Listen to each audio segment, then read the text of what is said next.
Hi everyone, thank you for joining me. In the previous video, I put 2x4 strapping all the way down the length of this trailer every 2 feet. And then in this video, I'll be installing the roofing metal. I also pre-painted the trailer to avoid any overspray getting on the new roofing. Well, that brings you up to speed. Let's take care of a few things and then get this roofing down.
Today's video is sponsored by SimpliSafe. Let's take a look at a video that shows what their Active Guard protection can do.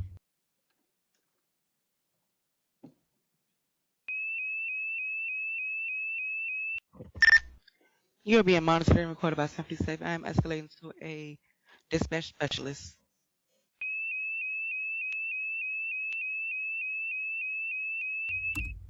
When I see something like this, it instantly puts me in the place of this particular family. This is their backyard. They have a fence. They are inside this house. Imagine your wife, your kids, you, in a system like that not in place. What could potentially happen? You could wake up in your bed looking at those two guys standing over you, having no idea what could potentially happen. All they heard was beeps and a verbal warning, and they were out. Without that, you don't know what can happen. With it, you see what happened, and all that would probably take place before you even woke up and had any clue what was going on. With SimpliSafe's Active Guard, their AI can detect a true threat, and a live monitoring agent can speak to someone in your yard before they reach your door. Other setups only react after someone is broken in. SimpliSafe is built to help prevent the crime before it starts. A SimpliSafe system is super easy to set up with no wires, and sensors simply stick to the walls. The whole process takes about 30 minutes. Your camera footage is encrypted and you control when the cameras record. There are no long-term contracts with monitoring and deterrence plans starting around $1 a day. If you want security, not surveillance, go to simplisafe.com/homemade to get 50% off your system. I'll put that link in the description as well as a pinned comment under this video. In effort to support sponsors that support these videos, I encourage you to click on the link and see how SimpliSafe is a good fit for you. And as a closing, please let SimpliSafe know how much you appreciate them sponsoring these videos in the comments. Let's get back to the video. That'll probably be my most complicated piece of trim, and I have to do that 4 times. This is one of the 4. So this brake doesn't do hems. So I folded 3/4 on the bottom and then squeezed it together and then just turned around and stuck it into the clamp. Well, first I kind of folded on it to close it up a little better, and I stuck it in the clamp. Just doing the best I can. That hem kind of reinforces the edge, and I think it's going to make it straighter and not wavy as if it was a cut. So how this will go, this is what you'll be looking at when you look up at the trailer, and the brake can't do the full 12 feet. So I was either going to have to do 10 feet, then 2 feet, or split it in half. And so I split it in half, and I have my cut to where the cut will be pressed, and I'll put it to where this one is, the other one goes under this one, so you're not looking into a gap. And then all those little tabs are for nailers. Here's that piece in place. It fits perfectly. There it is from up here. There it is right there. So it's that hemmed edge. And then here is what the tabs look like. So when I nail these tabs, I'll do the bottom first, pressing it tight. Then I'll push that over, put the trim nail right down through there. Then the metal will come over top. There we are. I got it done before it actually got dark. Went on pretty good. I'll show you from this angle. So when you look at it from this angle, you can see how that seam, you're kind of looking into the other one. So this one is tucked into that one. And the hem on the bottom part, I open up just a teensy bit, and then I trim the hem off the end of that one, and I'm able to slide it under between the hem on this one. So it really pulls it in there tight. It makes it look pretty clean. And then I had this little 1-foot piece of fascia board on the back to hold this one, and that's secured off into the top of the trailer there. And then it's just something different's going to happen over top of this after that 1 foot. But on the other side of the addition, it's getting the same fascia boards and will be wrapped similarly as the front.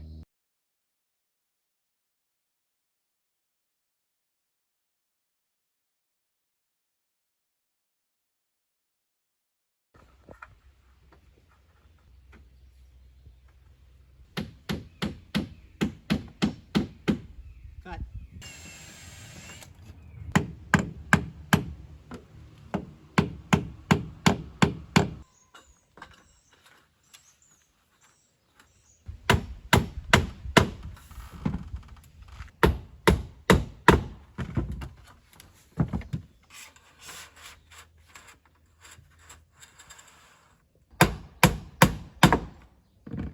Cut.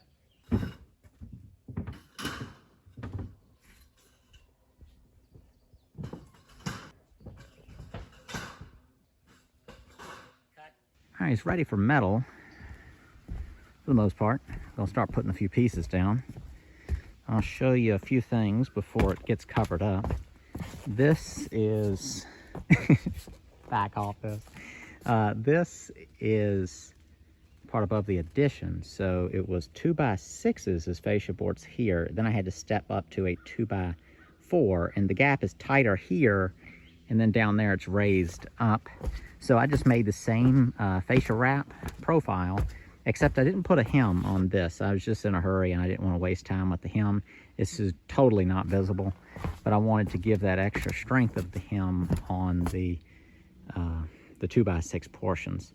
So I nailed this 1-foot piece of 2x6 here to where that piece of 2x6 that goes across, that then I cut the arch piece, would give that firm mounting. So this is screwed off into the wood. This is wrapped. You can kind of see, sort of making it up as I go, and I'll come back in here and caulk anything that I think needs to be caulked.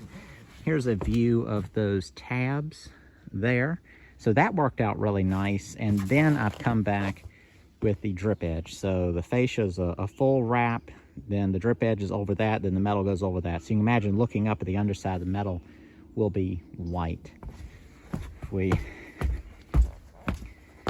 The other thing that I did is that existing existing trailer roof came over, and it was hung down probably 3 inches or so. I trimmed that back to about 1.5 inches, so it's fully behind the fascia boards now.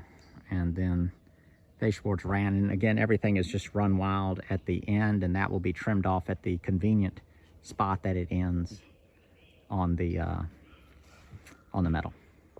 Here's the first piece of metal down. I had to get one down to sample it. Wasn't too bad, and I'm surprised there's not more creasing or anything like that going on. Get it from this angle. You can see some of that. That's from where it's gone through those rollers, and it kind of shows once you've bent it. But you're gonna barely be able to see this roof at all from the ground. It's tricky putting it down, putting those closure strips on. And so first I just got these screws in, then took the screws out, fit the closure strip in, then went back down in the same holes. Now I have to screw it off at each strap.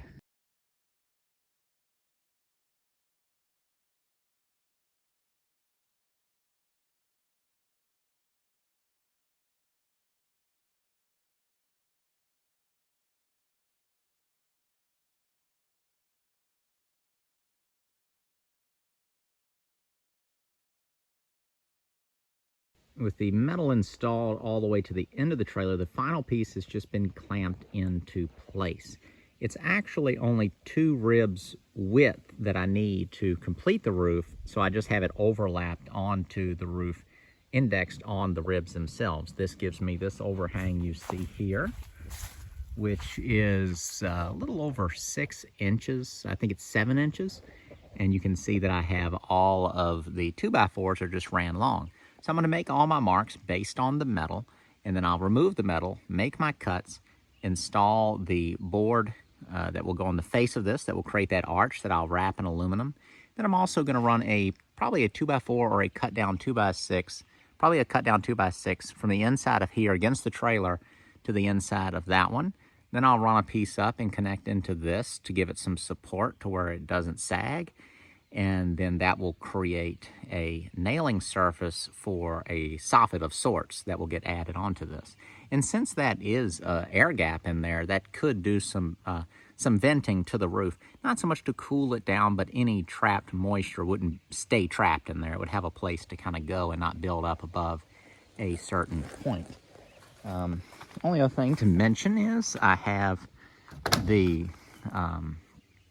drip edge was just ran wild as I was going, and then I have my fascia wrap already made up, and once everything is kind of, the framing is done and I start doing the wrapping, I'll be able to slip that up underneath the drip edge and then nail it off with the aluminum trim nails to the underside of this 2x6 you see here.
got this end wrapped. So before I put the roof metal on, I'll show some details about it. And I'm probably gonna ramble and talk a little too long doing this. But for the person that this is helpful to, I think they're gonna wanna hear as much as possible. Right off the bat, this is made up out of two pieces. The overlap, you can see it right there.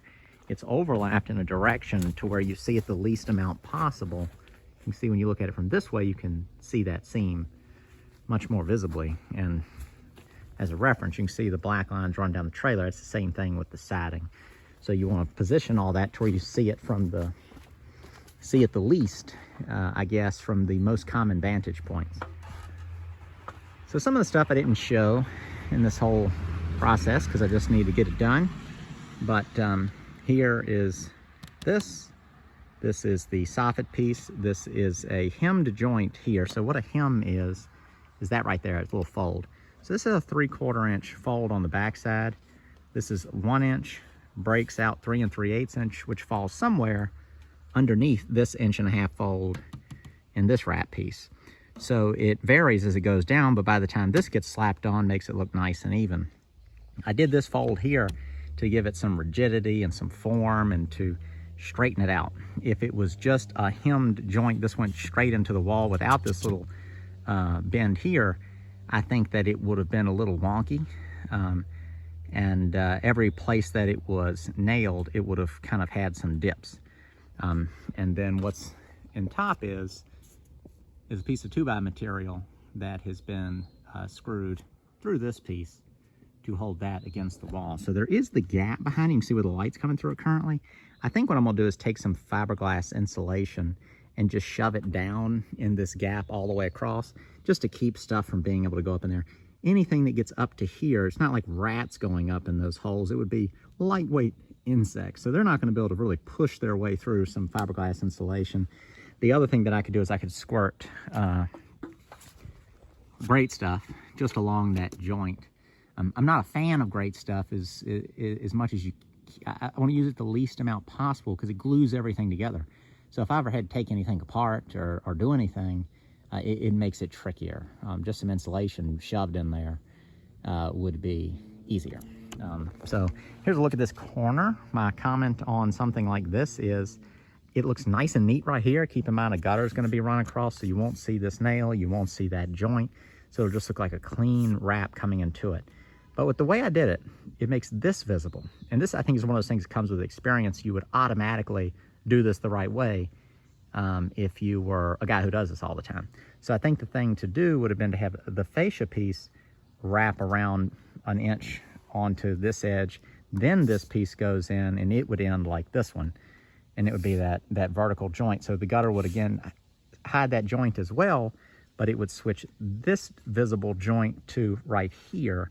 And the gutter would be, well, it depends. No, I think it would. It would hide, the gutter would end up hiding that because the gutter, yeah, it would probably just hide that joint. So basically overlapping in directions to where you see the least amount of this stuff as possible. No huge deal. It is what it is, you know, what about all the dents in the trailer? That all is more objectionable than any of the small stuff that I'm doing through inexperience. The other thing you could do too, if somebody gets real picky, you could caulk this kind of stuff. I'm not a fan of caulking everything. I think leaving things uncaulked lets water run out of them if it ever gets in them. It's usually not a spot where, like things like this, where water is going to get in bad, but it could be something that kind of holds moisture in. I like the fact that things can breathe and dry. The modern house is so tight that if one drop of water gets in them, they'll basically collapse. That is an exaggeration, but every house that I've worked on that is, 100 years old basically, have massive issues, yet they don't rot down. And the reason is because they can dry. The areas that have the worst problems are places in the houses that have been renovated and tightened up, and then leaks happen. Walls with insulation in them will rot out faster, of course, because they can't dry out as fast. House wrap, all types of things. The more you close it up, the more you have to make sure that no water ever gets in there. And water can get in walls in the form of vapor too, and then condensate on stuff. But when you have an uninsulated house, It might have its disadvantages, but it has massive advantages. It can go a lot farther with issues. So like this trailer, for example, in the inside, it has like layers of linoleum and all kinds of stuff and plywood stacked up. And then it leaked and it just holds that moisture in and caused it to rot over time. So, yeah, so you can kind of think of that, you know, modern houses are insulated and sealed up pretty good, but there are things that you can do to create airflow where it matters. Installing the final piece of metal will wrap up the roof metal install. So all I need to do to complete the roof is 2 ribs worth of a sheet. So the sheet that it's overlapping ends right here, starts here, ends here, and right now I just have it temporarily overlapped, held down with this and a clamp. It's actually been like this for probably a month or 2. And so now I'm gonna go ahead and get it installed. To wrap up the video, this got installed last because I was using this piece of metal to determine this. So I roofed all the way to here, then temporarily put this here, then built all this, did the aluminum wrapping, and now I'm installing it. And then I'll go back and put the additional screws. Everything was just sort of pinned in place along the edges, and then a few on every once in a while down the length where that strapping was to where I wouldn't lose track of it. Snap chalk lines, come back in, add as many screws as I'd like.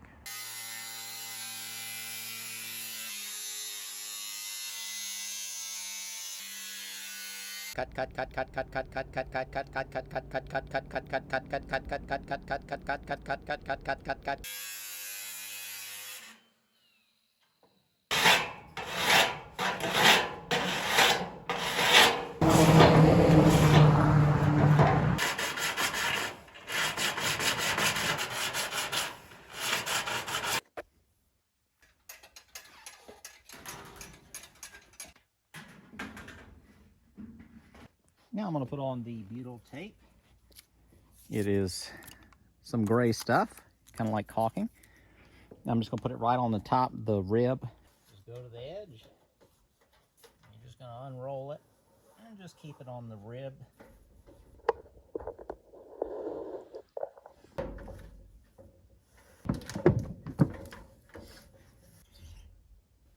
And when you get to the end, take your Swiss Army knife, pull out the big blade, and then just trim it flush. Each one of these rolls did 2 lengths. It's 25 feet-ish. Then this paper just comes off. Now, it can be a little bit of a pain. Next up is putting in the closure strip. This is one that goes flat on the deck or wherever you need to put it, and then those high spots go in the ridges.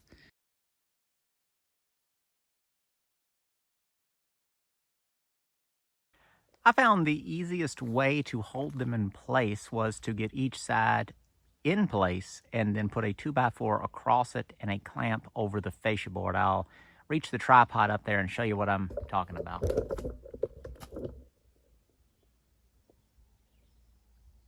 Camera's on the tripod on the roof, so it's gonna shake all around because this last piece gets held down by this piece being screwed, so things are loose. So for screws, using these, the center. Here.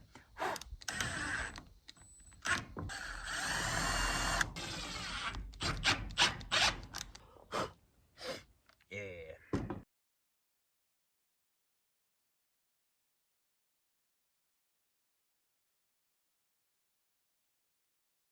There's the last piece of metal, secured. Good morning, ladies. It's Kitterdud Day.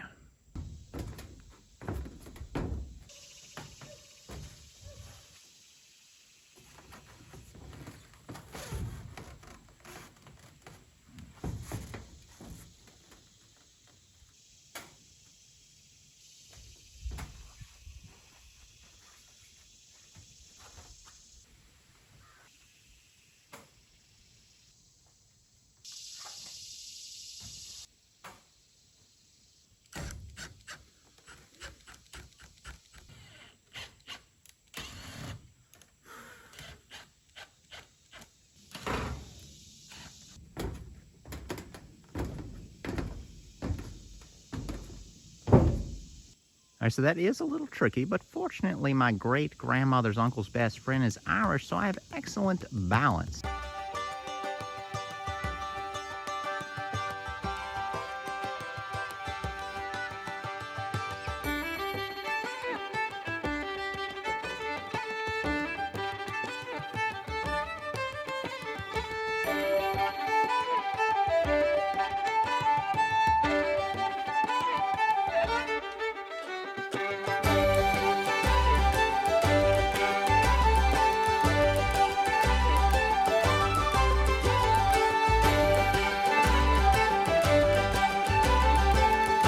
Quack. Good evening, everybody. Up here in the golden hour to end this video. I finished it up. I think I said it was like 9:20 this morning. It's about 8-ish right now. Just wanted to come up here in the pleasant light of the evening and kind of show you some of the details, wrap it up, some thoughts. Not going to talk you to death. Want to do sort of a quick ending to this video because I've already said so much throughout it.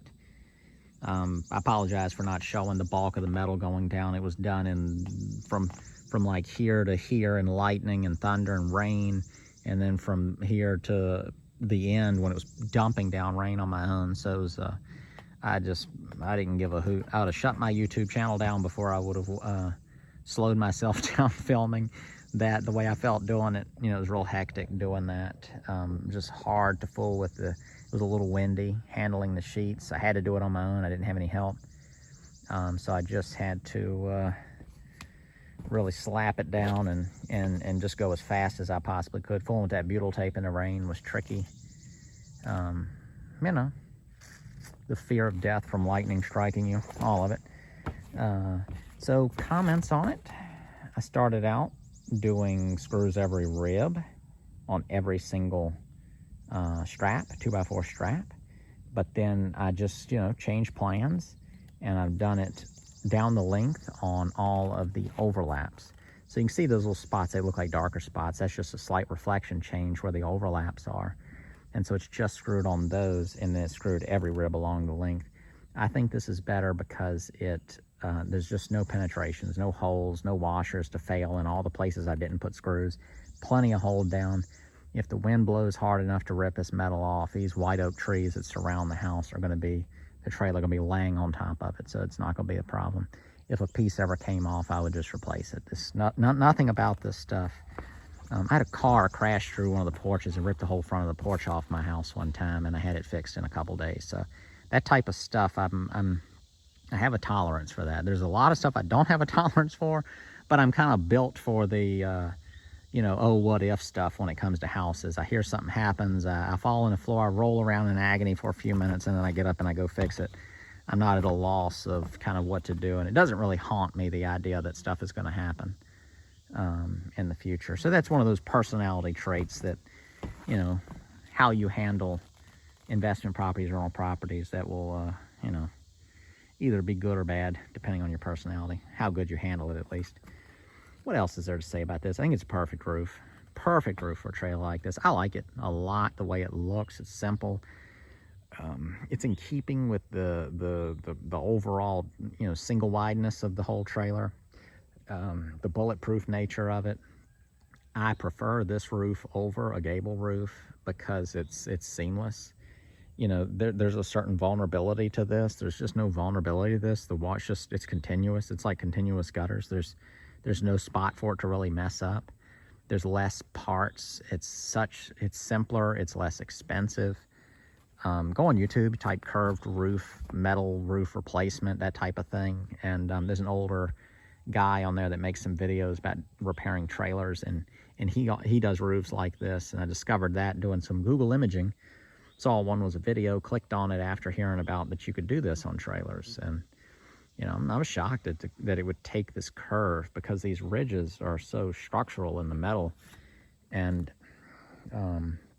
yeah, I was just surprised that this curve could take. But you know, if you think about it, you're putting the metal in tension.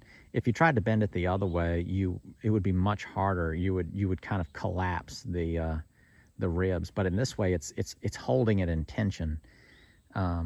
And that's another reason that you can get away with screwing it down like I did, because when you screw it here and you screw it over there, it's held down super tight just on its own. You could get away with not even putting screws on there for sure. The butyl tape in there, kind of adhering it together like it does. But I went ahead and put them in there. I ain't scared. Yeah, so people commenting on whether or not you should do a roof over, framing up a normal roof, and then I guess sheathe it and then roof it. All that extra weight, the labor, the cost, and I don't think it looks better. I think it was a little small. I mean, trailers are funny looking things to start with, so at least this is interesting looking. So I much prefer what I've done here. Even if I could snap my fingers and have the other solution or this solution, I'd pick this. That might just be me, but that's what I would do. But yeah, I'm tickled pink on it. I mean, I just feel like I've done something like, I know it's not a bunker, but as far as its bulletproofness to just normal, the rain, the sun, and all that, I mean, I feel like I have just bomb-proofed this trailer doing this. Of course, it's, a bomb, it would just vanish. A trailer it's like a camper. It's just such a lightweight thing. It's just a big camper. It's all they are pretty much. It's built a little tougher than a camper. But you can get inside this thing with a knife. It's just aluminum and some insulation and some not even 1/8 inch paneling. You come through this wall like a Kool-Aid man. But as far as all the surfaces and its weatherproof nature of it, it's at this point darn near, perfect. You put the seamless gutters that are going to go on it. All the water is going to be piped out behind the trailer to where there's no water running under the trailer. It's going to be beautiful. This is going to be some premium country trailer living. It really is going to be. I bet you never know. But this is going to be one of those places that someone's going to, it might take a couple renters for it to happen. Somebody's going to end up living in this place for like the rest of their life is what'll happen. It'll be a 15, 20, year length rental will probably end up happening on this place. And that is like the perfect scenario, is that person that gets in somewhere and then doesn't want to leave. Let me let this car go by first. Tow truck. I think that's it. Love the color. All the companies call the color something different, but just, look for your local places, and this is what color it is. It's just kind of a grayish, brownish color. I don't know. I can't even think of what it's called right now. It's perfect. I love it. The aluminum wrap job on the fascias and the drip edge, and it's just so clean looking. And, I'll throw in a shot from standing back there of what it's all looking like. But, it's just one step at a time. Of course, it's easy to look at all this and look at all my junk and the funky windows, but you just keep thinking of it one step at a time, the transformation it takes. And, yeah, I know people keep commenting, like, tear that thing down, build a proper house, haul it off, put a new trailer there. But, by fixing this, I'm grandfathered into certain stuff. If you go putting something new in, you got to ask permission for all kinds of stuff at that point. More than just, doing any sort of installing it, setting it up, hooking the electric up, and all that. It's just whole different ball game. And I like fixing stuff. I think that's the nature of it. And you get that, like people say, from an investment standpoint. I actually think even if I could, say, buy a used trailer for $10,000 or $15,000 and replace this one, you're still going to have it moved, set up, underpinning done. You're not going to get away with not fixing certain things inside. And then there's additional costs that I might talk about at some point that you just would incur doing this. I'm still going to come out cheaper. I'm putting a lot of time in it, but I think it makes for great videos. And again, I don't like changing the landscape. I hate in all these rural areas, all these little small houses going up. And so and I know people will think this is silly sounding, but once this place is fixed up, its cleanness and it's sort of, it'll have almost sort of like a little charming, endearing quality to it, versus just these little soulless little cinder block foundation houses with their little corny wood shutters. And I apologize if you live in those houses, but I despise them. People buying up these farms and splitting them up into minimal sized little tracks and building these houses right down the sides of the road. You know, it's and selling them for $300,000. You know, it's ridiculous. And but yeah, sorry for that negative little show. I think that's it. I'm tickled pink, perfectly happy. This is a great solution. If you are on the fence, don't know what to do, do this. You know, this is the perfect answer for a situation like this. It's easy.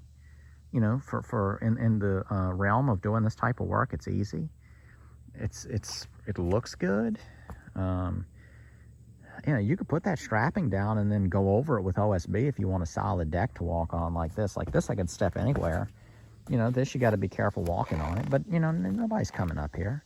And if they do, they'll get charged for it. So, and if any piece of this gets messed up, you know, it's so easy. You know, if like something will fall on a shingle roof, say a little dead branch falls at it and hits the edge of your roof and falls over, and you didn't see where the damage happened, and you end up getting a leak, and then you get up there and you might not even be able to see it, and you have to track it down. You know, something falls and knocks the you know what out of this roof, it's going to leave its mark, and you'll be able to see where it is. And you just unscrew a panel, get a panel, stick it into place, screw it back down, and you're good to go again. It doesn't get any easier than that. It's perfect maintenance material. So that's it. Thank you all for watching. I'm gonna, you know, like I said, do a video of just the trailer, just the roof process, and I'm gonna post separately. Sort of, it'll be on this channel, but I'm not gonna include it in the episode order and the part of the series. But just to be a standalone video for somebody that's Googling, just to be able to find this idea, and just be one more video showing them how it's done to help them out. Give them ideas, because I mean, I was on the fence of trying to how I was going to deal with this and maybe building that roof over, and this was such a relief to come across this idea and to just go with it, and now to see it beautifully executed like this, I can't be happier. Check the links in the description.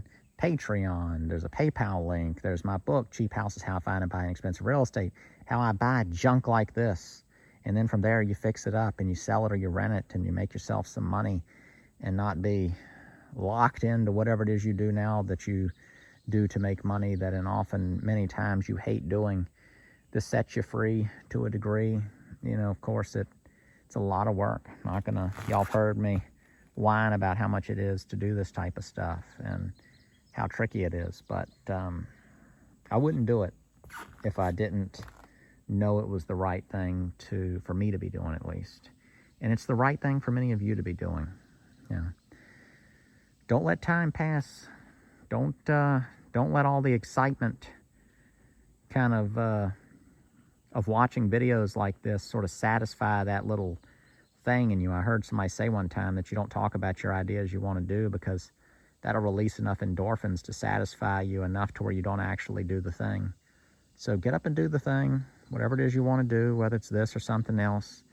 Don't tell everybody about it, just start doing it. You don't have to know what you're doing. Just pretend you know what you're doing. Tell you know what you're doing. And you'll do it. Thank you all so much for watching. Greatly appreciated. Thanks to the sponsor of this video, Simply Safe. See y'all next time.